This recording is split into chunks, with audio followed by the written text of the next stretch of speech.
Hello folks, Chad Stanton here, a professional woodworker of over 20 years, sharing my experiences with you. So I've decided to do a small little mini series on using hand tools for a project. The reason for this is I'm building a joint stool and I wanted the full 18th century experience, so I'm doing it just with hand tools. Now the video isn't done yet, and I gotta tell you, it's gonna be a rather long one. So what I've decided to do is I'm gonna break it down into small segments. That way I can just give you the highlights and some of the features of using these hand tools and showing the project. So the first part of the project is I'm doing the legs. Now the legs I've already cut them to length, and I've hewed them down with an axe and planed them to the dimensional size that I want. And I could just build it with the legs being square. On previous joint stools I've turned them, but on this one I decided to do a hexagon going around it, and then the hexagon transitions to the pommel with a very nice soft little ogee that they call a lamb's tongue. Now, having visited Northern Ireland and somehow offending all the sheep there, I can tell you that's exactly what it looks like. So let's pick up in the video, and I'm going to show you the layout for this and then how to make these cuts. With the pommels measured out, I now want to take this middle field and I'm going to turn this into that octagon.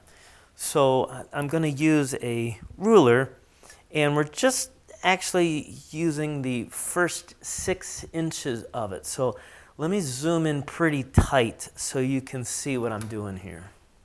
With my wooden ruler, I'm going to put the first corner of this right at the edge of this blank.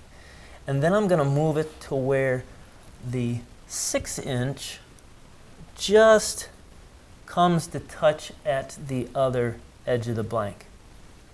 Now I'm going to measure 1 3/4 inches, and I'm going to do 4 1/4. Let's see if I can draw these lines out real quick.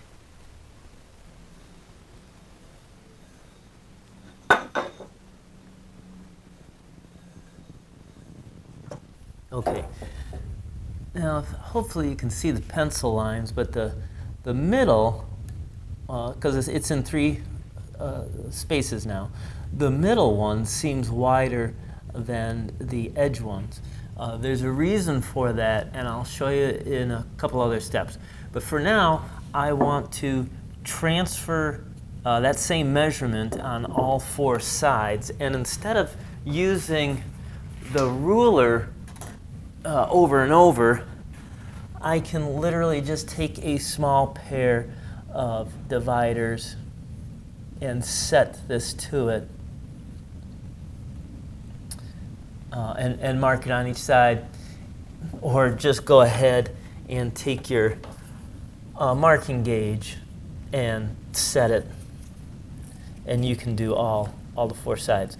But just because I did this by hand, and I'm not exactly sure that these are going to be exactly the same, I think I'm probably going to wind up using the ruler on the other legs. But I'll probably use the marking gauge on this leg going all the way around, if that makes sense. I have the leg blank back here in the V block, and what I want to do now is I want to take my saw, and I'm cutting down on this corner until my saw gets to these 2 lines here. So once again, I will take my knife and push it down on that, and take a chip out on the waist side. There we go. Once again, that's a place for my saw to start, and I'm sawing down to those 2 lines.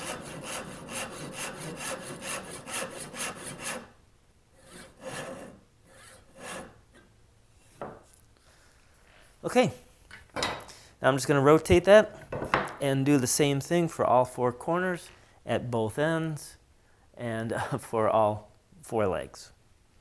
With each leg sawn down to that pencil mark, I'm now going to take a chisel and I'm going to notch some of this out.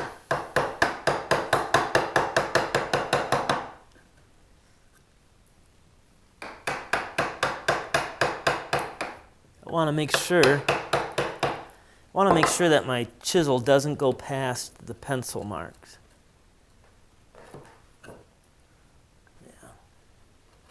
Yeah.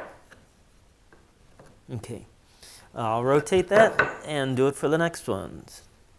I'll do this all the way around, again on all 4 legs. So remember when I was saying how the middle looks bigger than the 2 end ones? Well, if I take my calipers and set it to that, and then turn it on its side, once this is planed down to give me a flat spot for the octagon, you'll notice that that is going to be the same size. Very cool.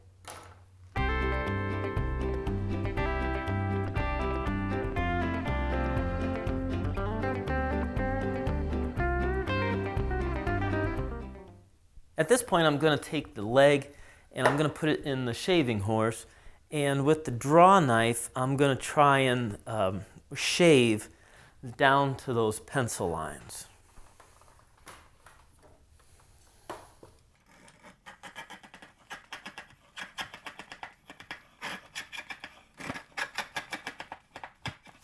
I want to be real careful that I don't pull this too hard, and when the wood gives free, I don't want to come down here and nick up my pommel, so I'm trying to go real slow with it.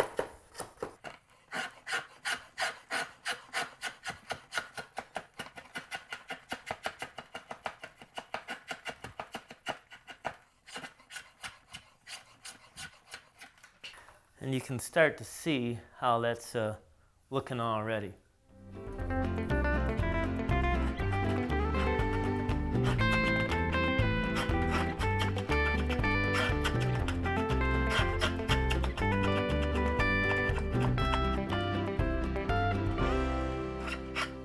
Not looking too bad.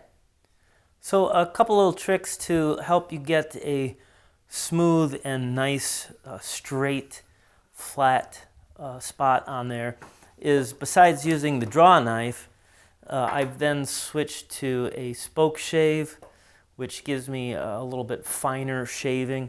And then even for a large part of this middle, I can use a block plane on it and smooth that down to help keep the lines as straight as possible. Say I wanted to show you another method to doing the legs in case you don't have a shaving horse. This is a pattern maker's vise that I got from Woodcraft. If you're interested, I'll have a link online. What's nice about it is the jaws swivel either direction, so I can clamp onto odd-shaped things.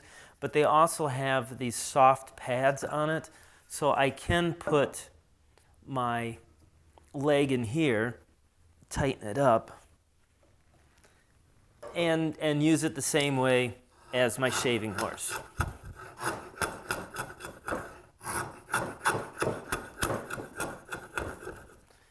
So there you go, just another method to do what you need to do to get it done.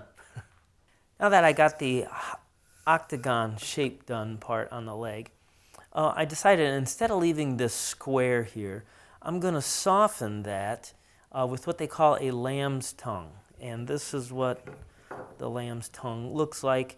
You can see it's a slight little OG curve going on it.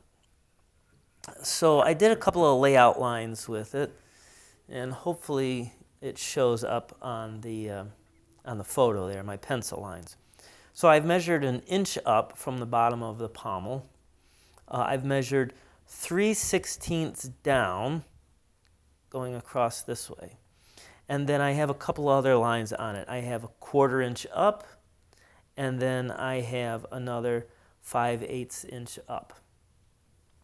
So what I'm going to do now is I'm going to take a sharp chisel, and it has to be a sharp chisel. If you don't, you're going to make a mess of this. And if you don't know how to sharpen your chisels, razor sharp, I got a couple of videos I'll have linked in the bottom there. But on the first one here, I'm going to do with the bevel down, and essentially I want to scoop this wood out till I get to this 3/16 inch line, and then I want to try and take that off flat. All right, so I'm going to scoop down to this first line and then take it flat. So here we go.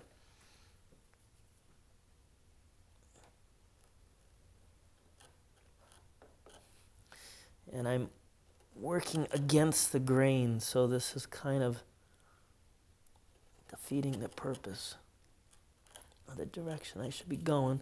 So I'm going to turn the bevel up, try and do a little bit of a slicing motion with this.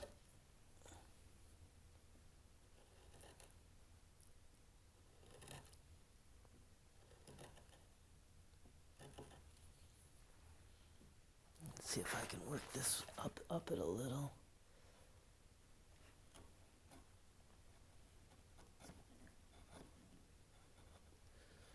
Yeah, it'd be nice if I could just work straight down this. Let me throw a clamp on it.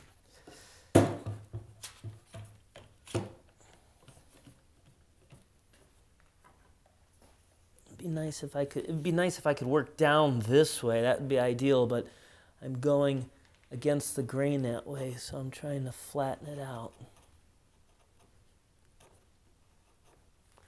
Okay, not too bad. There we go. All right, and now what I'm going to do is from this point here, I'm going to try and make it a hard round and dive down in there. So again, with the slicing motion, I'm going across it.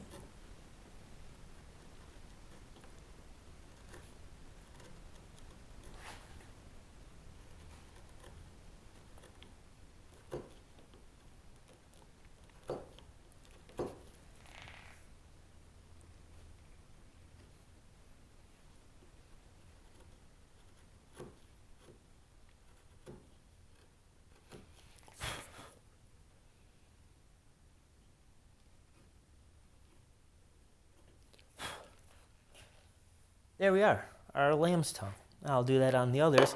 Now, you can use a little rasp, a little file to shape that. It's actually kind of easier, but it looks kind of rough when it's done. So if you do shape it with a rasp, I would then encourage you to go back and real lightly just shave off the little scratch lines that you made with the rasp or file, and it'll just give it a little bit more clean, polished look.